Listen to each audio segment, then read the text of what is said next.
This is our last episode for season 1. Yes, we're already through an entire first season. Thanks for sticking with us. Today on the show, we have none other than your very own youth pastor, Susie Pereira. Hello and welcome. Hey, how's it going? Yeah, it's going very well, thank you. Thank you so much for joining us. I know that you have a very busy schedule, so we appreciate you being here. Well, I've actually watched a lot of this Kainos Confidential, and I'm a big fan, so I was quite excited to come on.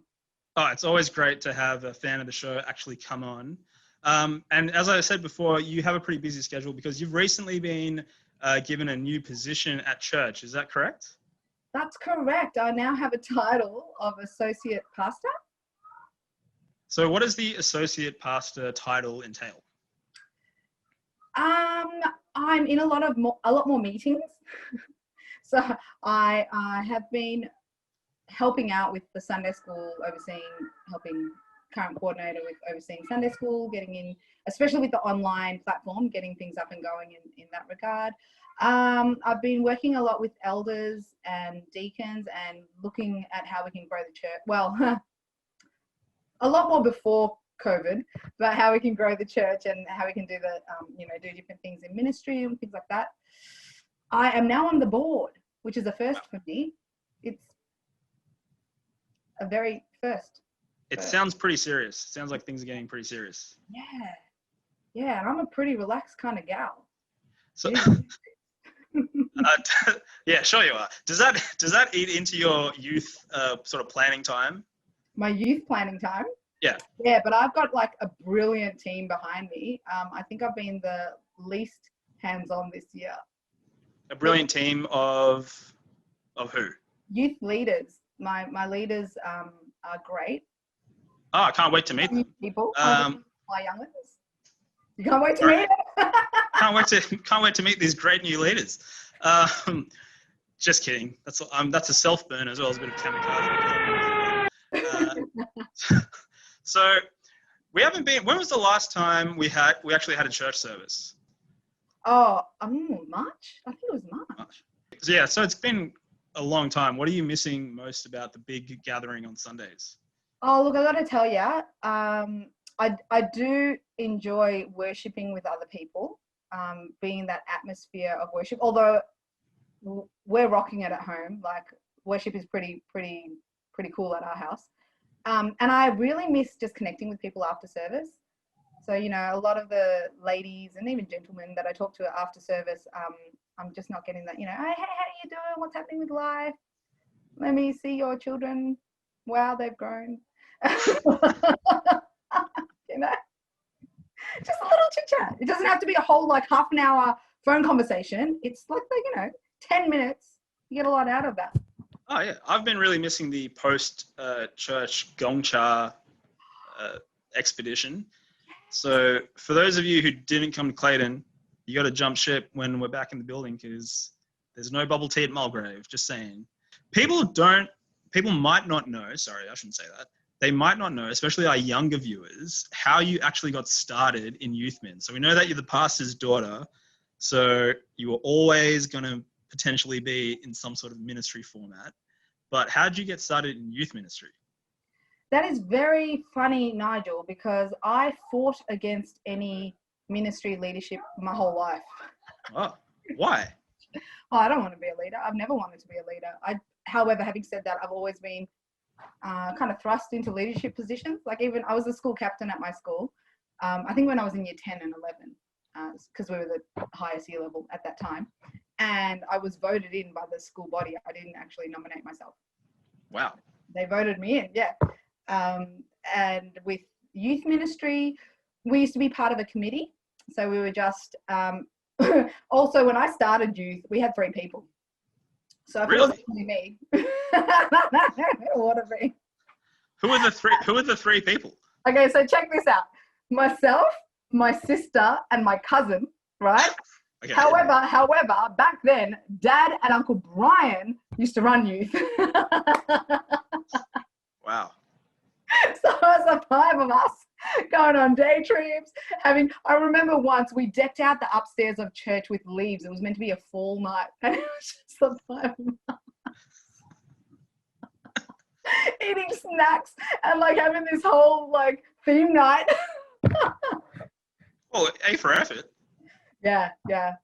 It was cool. So like, yeah, I talked to the kids about, it's never too young. You're never too young to get involved. I was literally on the committee as soon as I started youth, and I started at 12. Oh, wow. Yeah. I didn't become a leader until later on, maybe when I was 18. Maybe a little younger, I'm not sure. But I was always involved. I was always in some capacity, giving. Like, what's your favorite memory from Youth Mint? There's a camp.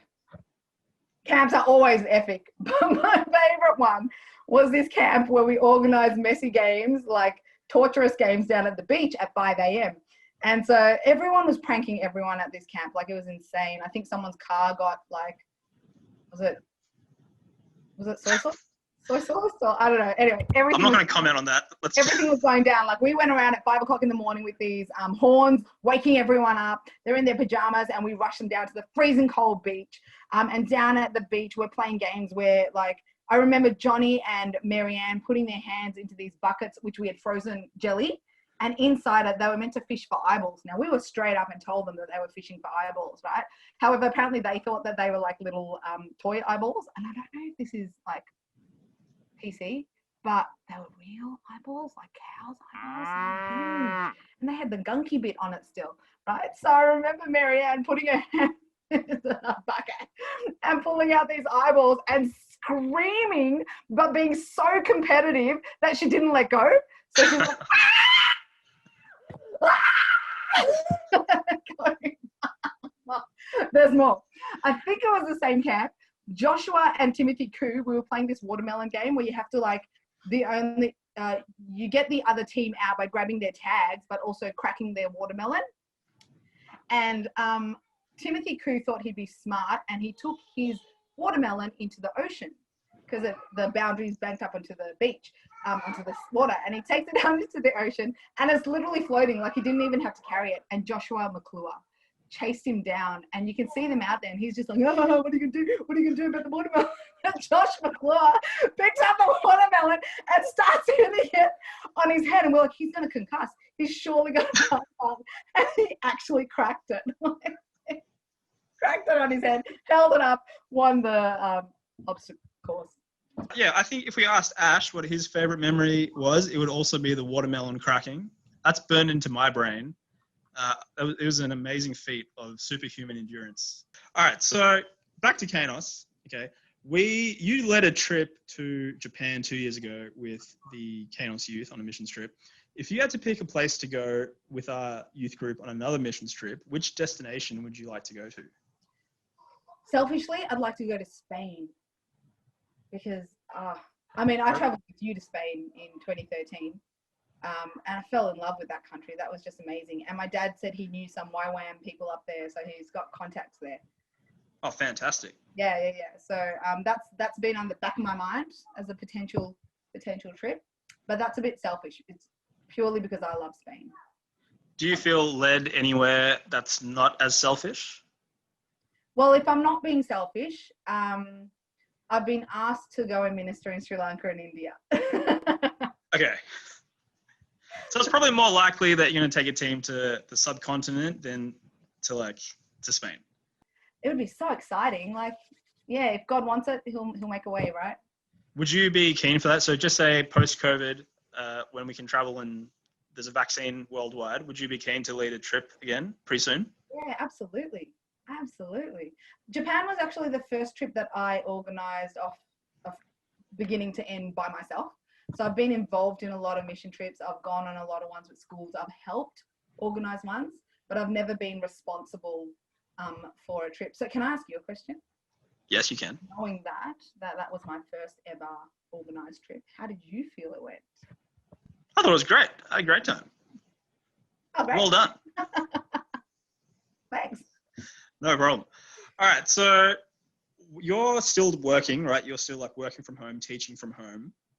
For those who aren't aware, you are a teacher and a coordinator. Mm-hmm. And am I missing anything else? No? Okay. So how are you enjoying teaching via Zoom?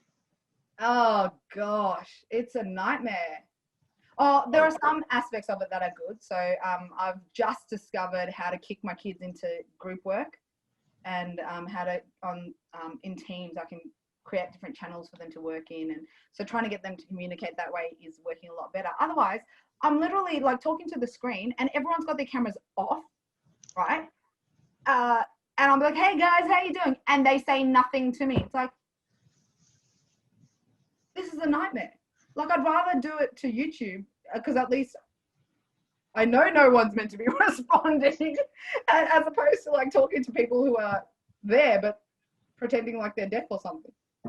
So would you rather teach in person? Is that the vibe? Do you think your students would prefer that as well? Or do you think they're enjoying Zoom?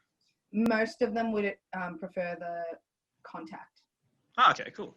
Most of them. There are some that are actually learning a lot better via online. But they're usually the kids that are very well connected in other ways. Gotcha. And also I teach chemistry, which is a difficult subject. So being able to walk around the classroom and check on how people are going, and working one-on-one with them is a lot harder online than it is in a classroom. So yeah. And I'm a very relational person, so I crack a lot of jokes in my class. I feed off their energy. And so when you got blank screen, you can't crack jokes. You feel like a fool. What are you missing most about pre-lockdown life? What am I missing most about pre-lockdown? Yeah. Life? Just being able to go out, right? Like, we used to go to the coffee shop every weekend with our mates, having Jenna come around, go to the movies. Yeah, just catching up with friends, catching up with people. That human connection. Human connection, yeah. I'm not an introvert. I've become more so as I've grown older, but I still feed off the energy of others. This is You're an energy vampire. Yes. No, he's so bad. I've seen that. Yeah, we're referencing one of Ashley's favorite shows, which is good because that's a segue into our next question. People want to know, who's more annoying to live with, Ash or Lily? I mean, before today, I would have said Lily, but today it was Ash. Oh, wow. Have you seen Ashley's episode on Kainos Confidential when we asked him the same question? Oh, no, actually. He's the only one I didn't watch. Oh, you should maybe have a look at that. Suze might tell you that, she loves the smell of her own farts. And we're going to move right along into our last sort of segment, just some casual quick fire questions. If you could bring back one person from history to have a chat with, who would it be? And you can't pick Jesus. Eve. Eve? Yeah, so what the hell are you doing? So you're referencing Eve from Adam and Eve, that famous story. Yep. What are you thinking of? We could have lived in eternal rest right from the beginning. So you would bring her back just to sort of scold her a little bit? Yeah, absolutely. She needs a good scolding. That's a little bit rough, but okay. That's your answer? No problem. All right. If you had to pick a job or a career other than teaching or being in ministry, what would you pick for yourself? Other than teaching, what did I want to be? I wanted to be a doctor, but I don't like blood, so that's terrible. And also, people's like sicknesses make me icky. And I think I'm a part of a, like, what's it called? A hypochondriac. So that'll not work. It's a good thing you didn't become a doctor then. It's a very good thing. Yeah. You're diagnosed with everything. I really don't know. Oh, I wanted to be a youth worker, like a social worker. Oh, nice. Pretty much what I'm doing as a teacher and coordinator anyway. No, that's cool. That's really noble of you.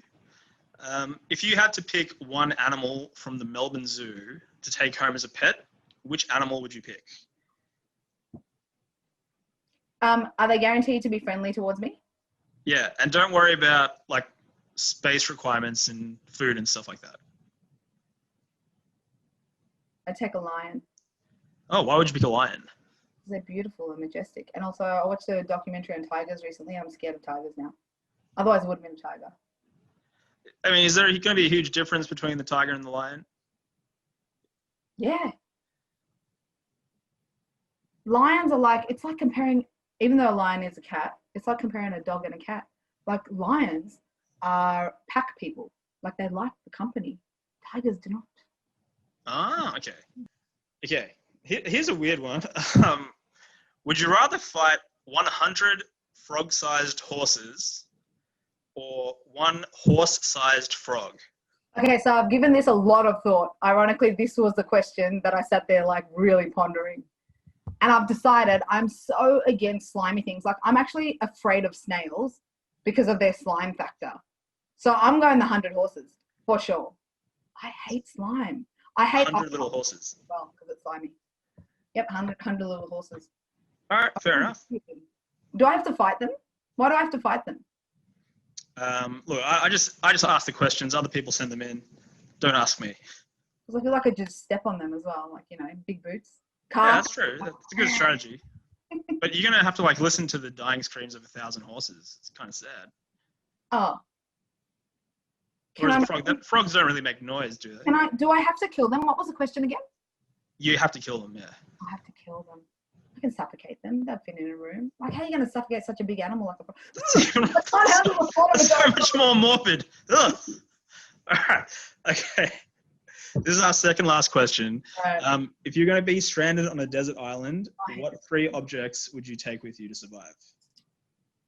I don't know, like one of those Wonder Knives. What are those called? Swiss Army knife. Yep, one of them.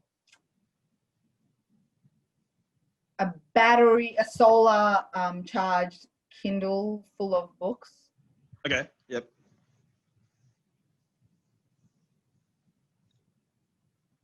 And some kind of water purifying device. Oh, nice. It's going to be, yeah, so you're just going to sit on an island reading books all day? Was I allowed to take someone with me? No. Well, if you could take someone with you, who would you take? Gosh. That's not really nice for Ash, though, is it? What? Who's going to take care of Lily? Oh, is Lily alive in this scenario? Why wouldn't she be alive? No. Then I wouldn't take Ash. I'd leave Ash with, oh my goodness, who do I want to take? I don't know. This is a terrible question. Oh, sorry. That wasn't on our list of questions. I was just curious. I'd take... Catboy? Yeah, Would you say okay, Catboy? I'm leaving. All right, I'll leave Lily to you and Chandra. I'll take Ash because we can make more lilies. Okay, I'm horrified. I like the first part where we get Lily, but I'm horrified by the second part. And I'm going to have to check with our quality content person to see if we can actually air this because it's a little bit R-rated, but no worries. Okay, last question for season 1. Here we go. Do you have a message for all of Kainos youth? They're watching right now. Lay it on us. What's your message to everyone watching? So I listened to this guy yesterday who spoke about Isaiah. And, you know, in Isaiah chapter 6, it says, in the year that Uzziah died, I saw the Lord. And one of the things he was saying was that when Uzziah died, it was a hard time. Everyone was in mourning. Everyone was in lockdown. But it was during that time of lockdown that he had a greater experience. He got to see the Lord. And so, Kainos youth, young people, wherever you may be, I guess my message to you would be, don't let this time of lockdown, this time of devastation, this time of bad things happening, rob from you the experiences that you can have in God, because it's in those horrid times where God's presence is more accessible sometimes. You know, sometimes it can be that when you're going through these horrible situations, you can really see and hear and feel and experience the Lord. So get that altar experience. Get on your knees and spend time seeking God and ask Him for a revelation of who He is. Ask Him to show you things for the future, because now is the time. If you can't hear it in the silences, then when things get busy again, it's going to be so hard to hear Him then. Wow, that was an amazing message for Kainos youth. That was like a Kainos Confidential message and a youth preaching message all rolled into one. Fantastic. Sorry, too much? No, that was great. That was really good. That's what we want. So thank you so much for coming on the show. This is it for season 1. What a journey it's been. We want to thank Suze, our youth pastor, and our associate pastor for making the time coming on. Thank you so much.